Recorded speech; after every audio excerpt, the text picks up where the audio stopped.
सागर मंथन है। क्या कहते हैं? सागर मंथन।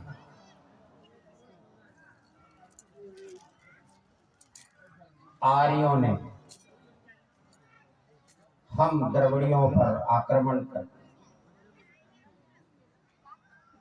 सिंधु घाटी और हड़प्पा की सभ्यता से हमको खदेड़ दिया, तो हम द्रविड़ के रूप में दक्षिण गोंडवाना के दंडकारण्य में विराजमान। आर्यों ने हमारी सभ्यता के साथ जो बर्ताव किया, जो आचरण किया, उसी आचरण को हम समझौता कहते हैं। ट्रीटी हुआ, एक समझौता हुआ। उसी समझौते को सागर मंथन कहा जाता है। क्या कहा जाता है? सागर मंथन। अब प्रश्न है कि ये सागर मंथन हुआ कहां था? वो कौन से स्थान है जहां पर आर्य और अनार्य के जो मुखिया थे वो आपस में बैठ करके एक एग्रीमेंट, एक समझौता, एक ट्रीटी किए कि ठीक है, युद्ध समाप्त हो गया और युद्ध में सब युद्ध के समापन के उपरांत एक समझौता हुआ। यह समझौता जिस स्थान पर हुआ उस स्थान का नाम क्या है? क्षीर सागर। क्या नाम है? क्षीर सागर। उसका ये शुद्ध हिंदी में है, उसका मतलब होता है दूध का समुद्र, विशालकाय समुद्र। या यूं कहिए कि वो स्थल जहां दूध ही दूध होता हो, वह स्थल कहां पर है? यह स्थल जो इस घटना के का जो स्थान का वर्णन आता है, क्षीर सागर, जहां दूध बहती हो, दूध का जहां सागर हो, दूध का जहां समुद्र हो, वो स्थान कौन सा है? उस स्थान को जानिए, इतिहास में दर्ज है। क्या? क्षिप्रा नदी, क्षीर प्राहिव, जहां क्षीर प्रवाहित होती है। क्षिप्रा नदी, क्षीर जहां प्रवाहित होती हो उसको कौन सी नदी कहते हैं? क्षिप्रा नदी की। क्षीरम प्रवाहती यह क्षिप्रा। वो क्षिप्रा नदी कहाँ है? छात्र, वह क्षिप्रा नदी आज भी है। कहां पर? उज्जैन में। उज्जैन की महासभा में आर्य और अनार्य आपस में बैठ करके समझौता करते हैं, या यूं कहिए कि गोंडवाना की जो धरोहर है उसको एक के बाद एक निकालने का प्रयास करते हैं। एक के बाद एक उनके मुंह से निकलवाने का प्रयास करते हैं और मांग करते जाते हैं कि ये सब आर्यों का हुआ। वो वैदिक साहित्य में कहते हैं ये देवताओं का हुआ, ये अनार्यों का और राक्षसों का हुआ। ऐसा कहते हैं, ये देवताओं का हो गया, ये राक्षसों का हो गया। उस समझौते में क्या अमृत भी निकला? उस समझौते में हमारे पास से, हमारे खजाने से अमृत भी निकला, अमृत। और अमृत के साथ साथ जहर भी निकला, जिसको हलाहल कहते हैं। अक्कै पाप हमला, इक्कै पाप हमला।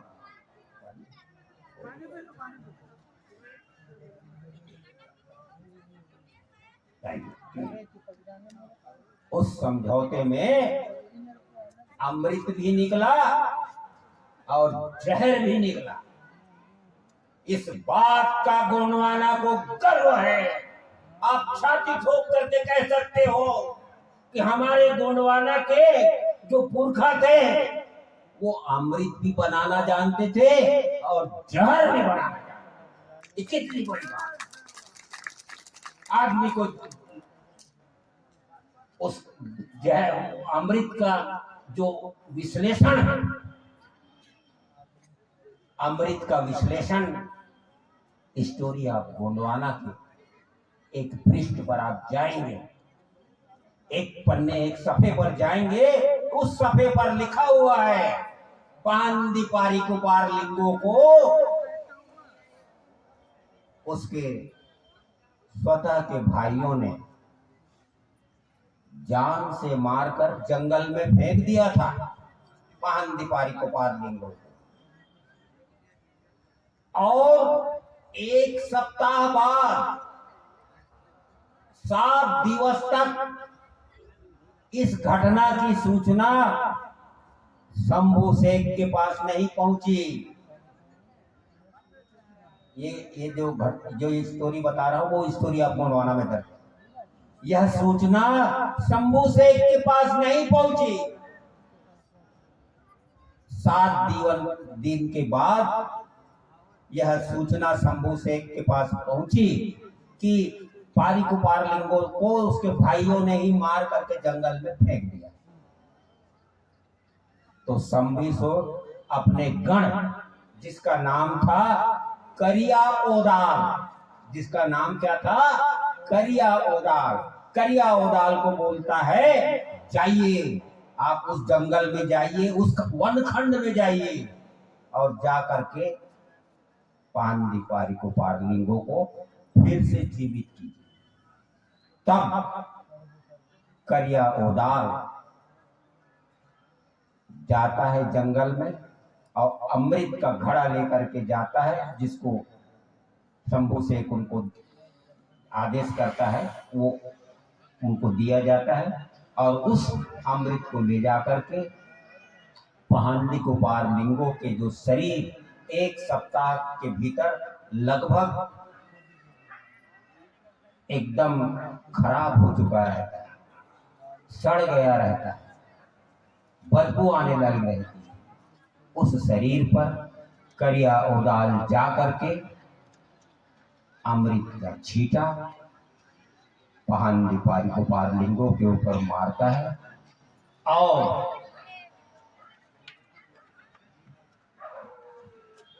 पांदी पारी कुपार लिंगो शंभू शंभू शंभू कहते हुए जाग जाता है, जीवित हो जाता है। यह घटना का प्रमाण है कि गोंडवाना के हमारे पूर्वज शंभू से अमृत बनाना जानते। और दूसरा उसका पहलू कि हम जहर भी बनाना जानते। लगभग इस समझौते में जो आर्य और नार के बीच में जो मंथन हुआ, समझौता हुआ, एग्रीमेंट हुआ, उस एग्रीमेंट में एरावत हाथी भी ले गए, तुम्हारे धनवंतरी को भी ले गए हैं, और क्या तो एक तो घोड़ा निकला वो भी ले गए, एक तो कल्प वृक्ष निकला वो भी ले गए। ऐसा कल्प वृक्ष हमारे पूर्वजों ने तैयार किया था, जिसके सामने जाकर के हाथ जोड़ोगे जो मांगोगे वही मिलेगा। ऐसा वृक्ष जिसको कल्प वृक्ष कहते हैं। यह कल्प वृक्ष इसी सागर मंथन, इसी समझौते, इसी एग्रीमेंट के जरिए गोंडवाना समाज से उस आर्य समाज को सौंपा गया। कामधेनु गाय वो भी उस समझौते में सौंपा गया। सारी चीजों का बंटवारा हो गया। अंत में क्या बच गया? हलाहल, जहर, हैंडलॉक, वो बच गया। इसको क्या किया जाए? इस जहर का क्या किया जाए? तो जहर वो लोग नहीं ले जाते थे, अमृत के लिए तो झपट पड़े कि हमको चाहिए हमको चाहिए। लेकिन जब जहर आ गया तो वो बोले नहीं, ये उन्हीं लोगों को दे दो। तो 5 हमारे जो गण बैठे थे और हमारा शंभू शेख वहां बैठा हुआ था, इस समझौते एग्रीमेंट के जरिए, जो कि उज्जैन में हो रहा था, क्षिप्रा नदी के तट पर,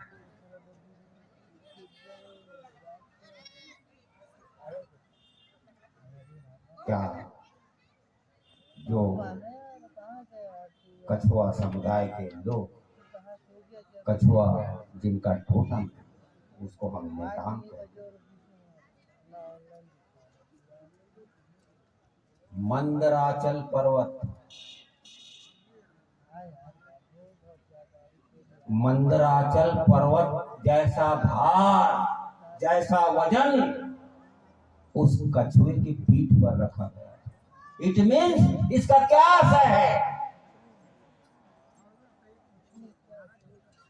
नेताम समुदाय के जो हमारे 4 देव के सगा राजा महाराजा उस जमाने में जो थे, नागवंश का तो उन्होंने रस्सी बना लिया, नागवंश को एक तरफ कर दिया और नागवंश से प्रशासन गरुड़ वंश को दे दिया गया। इसलिए चित्र में आप देखोगे कि गरुड़ नाग को लिए हुए उड़ रहा है। नागवंश का शासन खत्म हुआ, नेताम वंश का शासन उस महा समझौते के समय, महा एग्रीमेंट के समय नेताम समुदाय के ऊपर मंदराचल पर्वत जैसा भार रख करके पूछा गया कि समझौते की चीजें कहां कहां रखी हुई है, वो बताइए। मंदराचल का मतलब क्या होता है? मंद राचाल, राचाल करना मतलब छिलके उतारना, गोड़ी शब्द है, धीरे धीरे छिलके उड़ना, राचाल उतार, उसके शरीर के राचाल उतारना मतलब समझौते के बाद एक के बाद एक के बाद एक के बाद एक के बाद एक इनकी धरोहर और संपत्ति को हम कैसे अपने पास एकत्रित करें, अपने पास कैसा जमा करें, यह बात के लिए उन्होंने एक भाववाचक संज्ञा मंदराचल पर्वत जैसा भार कच्छप समुदाय, नेताम समुदाय के पीठ पर पहाड़ जैसा भार रख करके इन सारे धरोहरों को, जिनका मैं वर्णन कल्पवृक्ष, कामधेनु और कई थोड़े लोग, एरावत हाथी, तमाम चीजें, वो सब जहर बच गया। अब जहर बच गया मंदराचल पर्वत जैसा, मंदराचाल, राचाल करना मतलब छिलके उतारना। एक के बाद एक बताते जाइए, नहीं बता रहे हैं तो फिर से मंथन कर रहे हैं, नाक तो फिर खस रहे हैं उसके ऊपर। तो ये एक भाव है जिसको फोटो में चित्रकार ने बता दिया है कि मंदराचल पर्वत पर नाग की रस्सी लपेटी गई है और एक तरफ आरे खींच रहे हैं और एक तरफ अनारे खींच रहे हैं। ये फोटो बताते हैं, फोटो आपने ऐसे ही देखा होगा, लेकिन इसका भाव ये है कि नेताम वंश जो उस समय नागवंश के बाद नेताम वंश जब बैठ गए थे इस कोयामुरी द्वीप में, उनसे अब से यह सब चीजें निकलवाई और अंत में बचा हलाहल। और 5 गण जो बैठे थे, साथ में शंभू शेख भी बैठे हुए थे,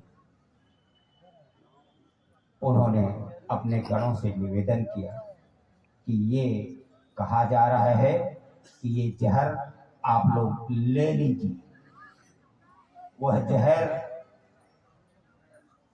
वह हलाहल इतना खतरनाक था कि उसका ढक्कन भी खोल दिया जाता तो उसके सुगंध से सब के सब मूर्छित हो जाते। तब शंभू शेख ने सारे गणों को आश्वस्त किया कि आप लोग शांत रहिए, शांत बैठिए, मैं इस हलाहल को ग्रहण करता। और वो जहर का प्याला शंभू शेख ने गटागट अपने गले में उतार दिया। वैदिक चित्रों में आपने देखा होगा कि शंभू शेख ने वह जहर पी तो लिया, लेकिन अपने उदर में नहीं उतारा, अपने पेट में नहीं उतारा। यौगिक क्रिया से उस जहर को अपने कंठ के पास ही धर लिया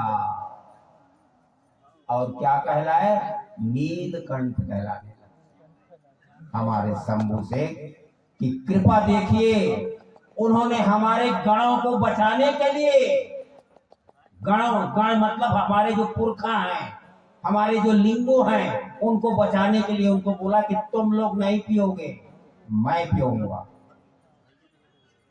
योग बल के जरिए उन्होंने उस हलाहल को स्वीकार किया और गले में उतार दिया। और उतारते ही इसी माघ पूर्णिमा को हमारे शंभू शेख अचेत होकर के गिर गए धरती पर। हमारे शंभू शेख गिर गए। गिरने के बाद उनको बेहोशी छा गई। इसी वक्त हमारे जो गण थे उन्होंने चालकी का काम किया। चालाकी नहीं, चालकी। उस समय वाहन वगैरह तो होता नहीं था। चालकी का मतलब ये होता है, दो पैर को दो आदमी कंधे पे रख लिए, इधर हाथ को दो आदमी कंधे पे, हाथ को भी कंधे पे रखिए और द्रुत गति से उनको क्षिप्रा नदी के तट से हटा कर ले गया। तब तक वो अपना सामान लेकर वो जा चुके थे। शंभू शेख को वहां से उठा करके पातालकोट लाया गया। साथियों, पातालकोट में ला करके नीचे दो खंभे गाड़े गए। दो खंभों में शंभू को बीच में बांधा गया, पेड़ की छाल से सब बांधा गया और उस खंभे को उधर से ऐसा घुमाने का प्रयास किया गया और नीचे में उनके जहर को उतारने के लिए, शंभू शेख के जहर को, जो जहर उन्होंने पिया हुआ था, उस जहर को उतारने के लिए गांजे, जिसको हम गांजा कहते हैं, गांजा का धुएं से उनके शरीर का शोधन किया गया, ट्रीटमेंट किया। गांजे के धुआं से उसके शरीर को सुखाया गया। इसीलिए हमारे शंभू शेख को गंजेड़ी भी कहते हैं। और यह शोधन करने का क्रम 12 दिनों तक चला। 12 दिनों तक चला। उसके बाद 13वां दिन और 13वें दिन शंभू शेख की मूर्छा टूटी। शंभू शेख की मूर्छा टूटी। उसको शरीर से वहां से उतारा गया और उतारने के बाद उनको बिठाल करके भांग का गोला उनके गले में उतारा गया, खिलाया गया उनको जबरदस्ती, क्योंकि शरीर गर्म हो गया था। गांजे की जो धुएं से उनका शरीर गर्म हो गया था, उनका शरीर से जहर निकाला जा रहा है। वो पसीने के रूप में निकलता गया, पसीने के रूप में झड़ते गया, झड़ते गया, झड़ते गया, पूरे शरीर गर्म हो गया। उस गर्मी को शांत करने के लिए उनको भांग खिलाया गया। भांग का गोला हमारे गणों ने खिलाया और खिला करके पिलाया भी, इसलिए भंगेड़ी भी कहे। इसके बाद शंभू शेख की मूर्छा टूटी 14वें दिन, और उसी दिन हमारे बैतूल खंड और छिंदवाड़ा खंड के लोग शंभू नरका पर्व मनाते। क्या मनाते हैं? शंभू नरका पर्व, महाशिवरात्रि, शंभू जागरण पर्व। शंभू उस दिन जागृत हो गए थे 14वें दिन, इसलिए शंभू के जागरण में उत्सव मनाते हैं। क्या? उस उत्सव को हम क्या बोलते हैं? सिमगा, होली खेलते हैं। मुझे हमारा शंभू आज जीवित है।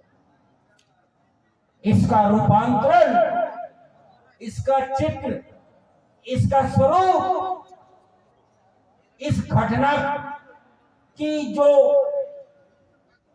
मौलिक उदाहरण है, उसको अगर आप देखना चाहते हैं तो आपको कोंडा गांव के पास बड़े डोंगर, कोंडा गांव के पास बड़े डोंगर नामक स्थान है, वहां पर आप जाइए। वहां हमारे सारे गण महाशिवरात्रि के दिन आते हैं, आंगा में बैठ कर आते हैं।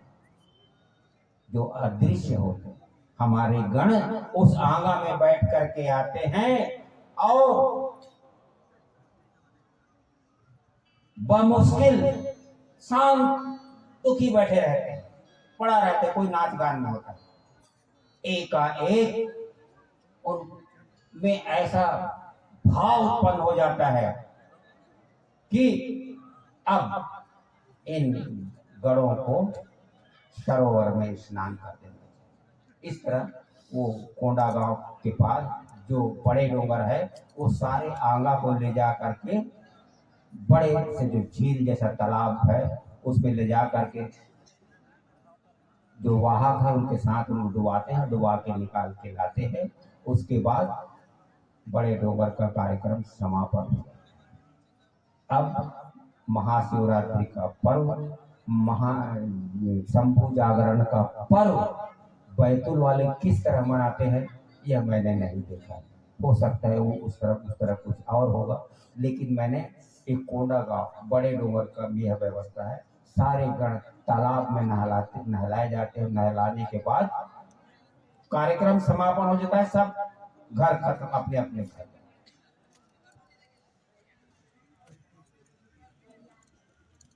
आज से 20 वर्ष पहले मैंने ये भाषण गोंडवाना सभा में मोतीराम कंगल, शीतल मरकाम, सुन्नेर सिंह ताराम और अनेक लोगों के समक्ष यह स्पीच मैंने उनको एक कमरे में बैठा करके दिया था। और वहां पर ये इसी गांव की बात, इसी कमरे में कहीं बैठ कर एक टेंट टाइप का बना था, उसमें मैंने अपना ये स्पीच दिया था। और वहां ये बात तय हुई थी कि गोंडवाना समाज के लिए, गोंडवाना के गणों को बचाने के लिए शंभू शेख ने अपनी प्राणों की आहुति देते देते रह गए। तो गोंडवाना समाज क्या करेगा? गोंडवाना साहब क्या त्याग कर सकता है? क्या बलिदान दे सकते हो आप? इस बात पर मैंने जब जोर दिया तो कंगाली जी बोले, हम उस महापुरुष के लिए, उसके इस त्याग और बलिदान के लिए, उसके इस तपस्या के लिए हम फागुन के एकम से लेकर के फागुन के 14 तक एक दिवस का उपवास रखेंगे, क्योंकि हमारा शंभु जीवन और मृत्यु की सैया पर लेटा हुआ। सुबह के टाइम का उपवास रखेंगे, शाम को आप अपने घर में भोजन कर सकते हो। यह परिचर्चा, यह प्रस्ताव 20 साल पहले उस उधर के कमरे में हुआ। तब हम लोगों ने तय किया था कि 15 दिवस का उपवास गोंड समाज में रखेंगे। हालांकि गोंडवाना में उपवास की कोई व्यवस्था नहीं, वो उपवास रखने की व्यवस्था नहीं है, लेकिन हम क्या कर सकते हैं? अपने शंभू शेख के लिए हम क्या बलिदान कर सकते हैं? हमारे गण उसके लिए क्या बलिदान कर सकते हैं? यह बात आ गई। तो क्या हम तो कम से कम इतना तो कर सकते हैं कि एक दिवस का उपवास उस महादेव के लिए रख सकते हैं। और शहर सब लोगों ने स्वीकार किया। वासुदेव के काम जी बोलते, हाँ बोले ठीक बोल रहे को राम दादा बोले। बात आई गई हो गई, वो बात हो गई। शंभू शेख का जागरण होता है पातालकोट में, और पातालकोट के बाद हमारा शंभू शेख पातालकोट के गुप्त रास्ते से हिमालय में चले जाते,